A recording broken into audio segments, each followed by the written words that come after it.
Dear friends of CSI TA and churches,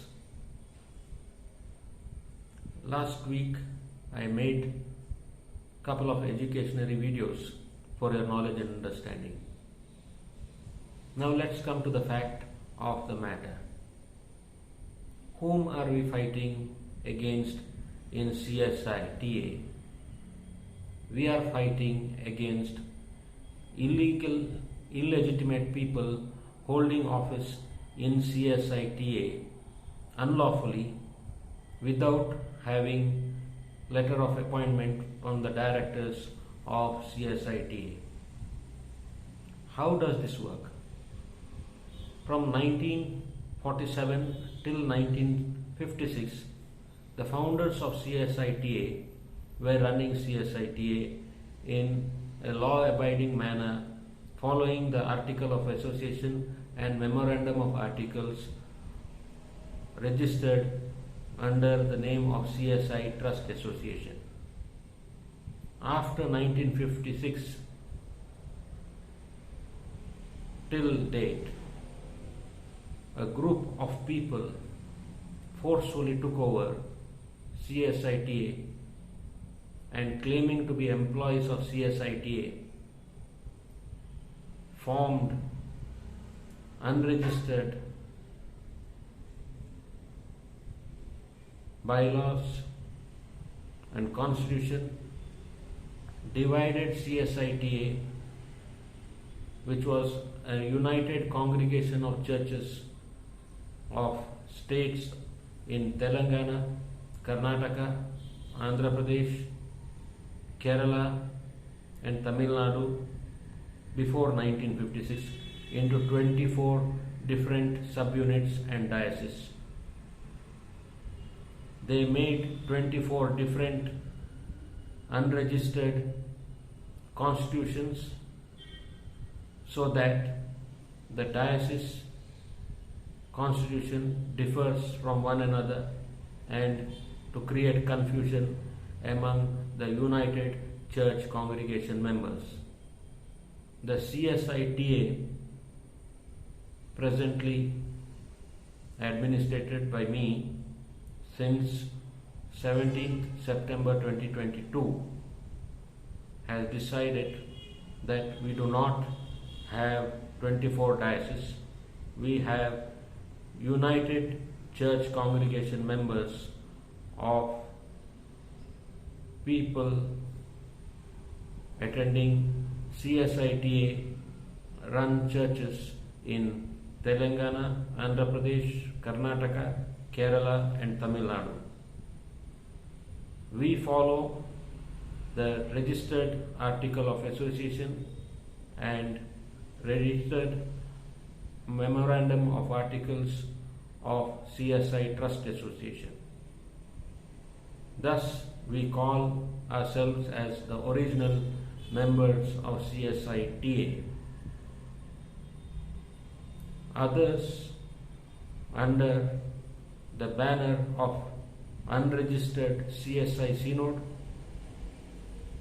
are running few churches and institutions as CSI with unregistered constitution binding themselves.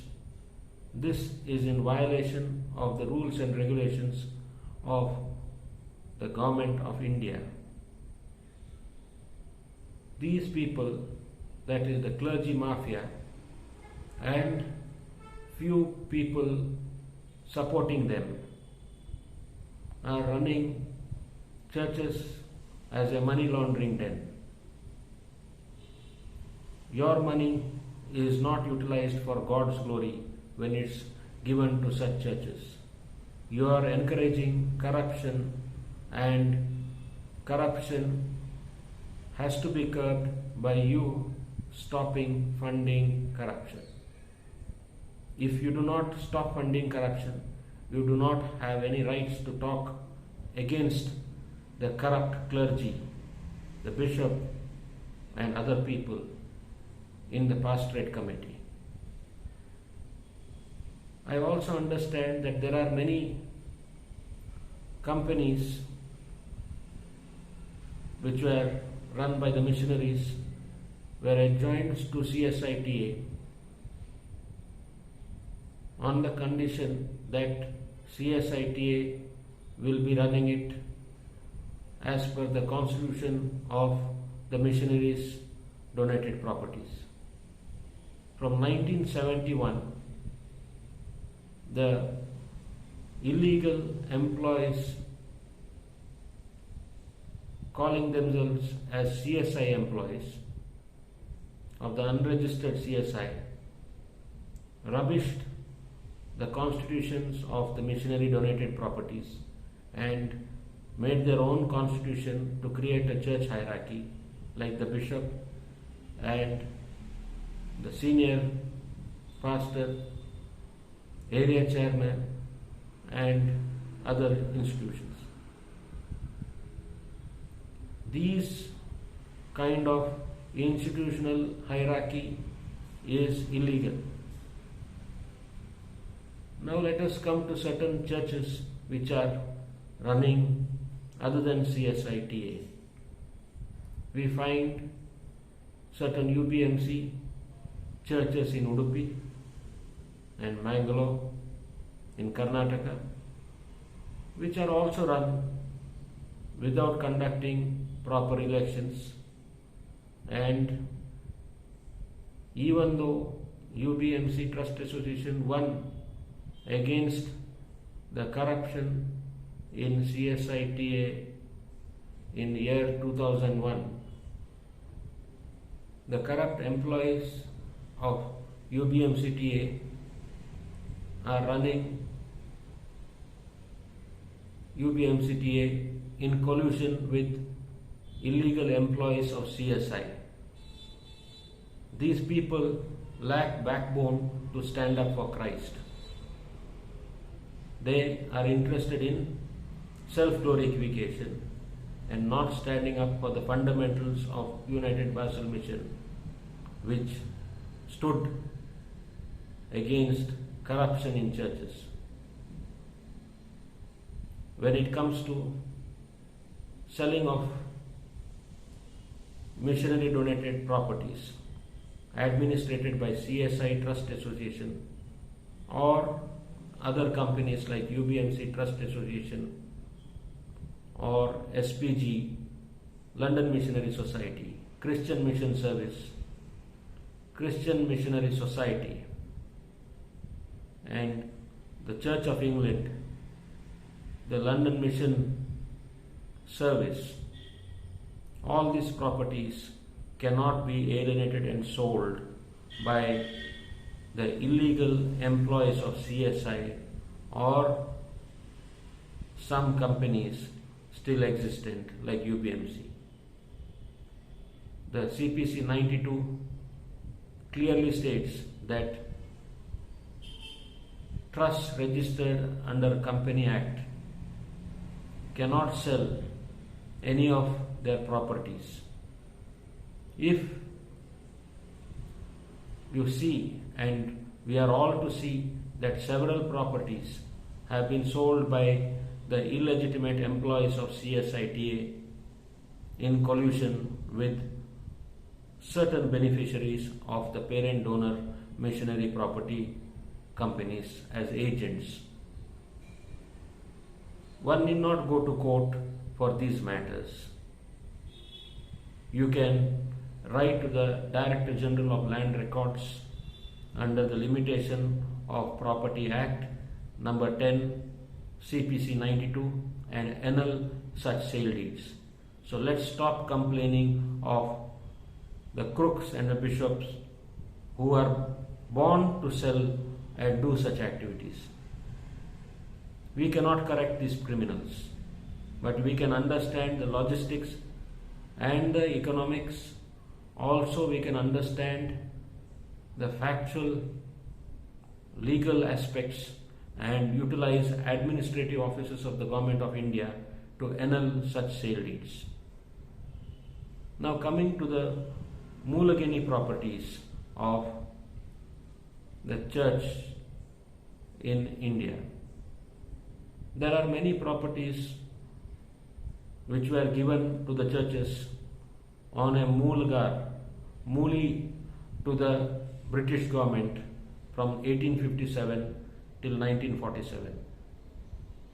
During wartime, the British also collected the muli from the mulgar, who were big institutions like missionary churches, who used to give certain funding for the war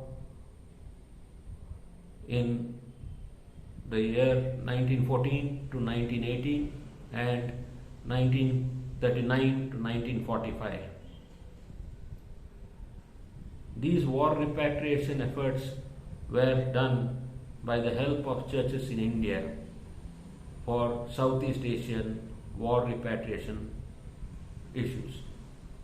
Now the government of India has annulled all these rules, but the so-called muldars of the churches are going to courts and buying time to extend this matter so that they can sell the muli rights and earn some individual profits.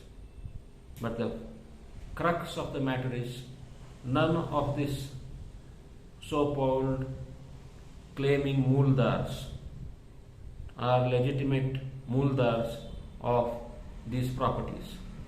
So people who are buying church properties, please keep all these things in mind. If you have any legal inquiries, it will be freely addressed by me. So you can contact me at 6369197933 and I will give you the rightful document and the legal aspects pertaining to purchase of these kind of properties. The properties donated by missionaries can only be sold to Protestant Christians in India. Non-Protestant Christians cannot buy such properties. Moreover, the properties were given to Protestant Christians and the churches for developing their lifestyles and not for selling it and earning money from this illegitimate sale to non-Christians. We are working on all these techno-legal aspects and we require support from each and every person. Finally, as Christians united for Europe, we need to support people and churches in Europe. I will be making a video on the aspects of Europe and the radical Islam takeover and harassment and trouble people are facing in Europe and South America from ISIS and other places. There are many videos that are coming that Christians are harassed in Gujarat and North India. Please be clear that these are disinformation and misinformation created by the deep state cabal of USA. The deep state cabal of USA is mischievous to create these kind of fake documentations and documentaries with the help of The Wire and many other channels. When the fact is checked, these news channels are liable for huge damages which the government of India has failed in its earnest efforts to collect damages from these anti-national, anti-India propaganda machines. The government of India has to take stern action on these news agencies. Moreover, we should understand that we should not indulge in anti-national activities. The Bible clearly states that submit to the government of your country and be faithful. Let us be faithful to the government of our country. If we have any grievance, we should counter our issues directly with the government of India and get clarifications from the government of India than believe in fake WhatsApp and Telegram messages. Let us not fall prey for fake messages. The Bible clearly states, do not bear false witness against a neighbor. Whereas political parties in India are bearing false witness against our Honorable Prime Minister Sri Narendra Modi ji and the Honorable Home Minister of India Sri Amit Shah ji. These propagandists are paid propagandists by satanic forces like the Illuminati, the Bilderberg, and few people in the Christian community also who are part of the secret society of Freemasons. We need to understand these kind of propagandists and their intentions. We need to stand by faith and in Christ, love our neighbors and be faithful to our country. That is what Christ calls us for to do. Finally, let me talk on the anti-conversion bill, which has been made a big advertisement propaganda by a political party in Karnataka. The anti-conversion bill is against forceful conversion. There has been no forceful conversion ever recorded in Karnataka. As such,